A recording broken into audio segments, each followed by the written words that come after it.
Apakah subjek yang selalu menimbulkan keresahan dalam kalangan anak murid cikgu? Subjek matematik kan? Tapi dalam sebuah kelas, kami ada murid yang cepat tangkap dan ada juga yang perlukan sokongan tambahan.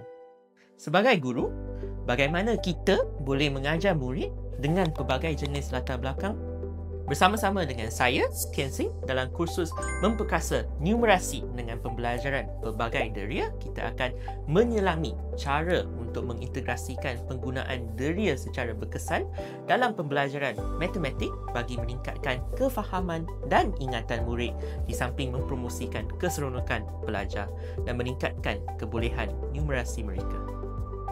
Dari murid yang belajar secara cepat sehinggalah mereka yang bergelun dengan keresahan matematik atau dyscalculia, semua murid ada tempat dalam kelas kita.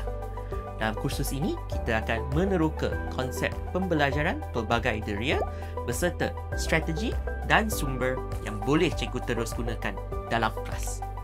Mari kita tukar pembelajaran abstrak matematik kepada pengalaman konkret yang bermakna. Daftar kursus ini sekarang juga dan mulakan perjalanan pembangunan profesionalisme anda bersama kami.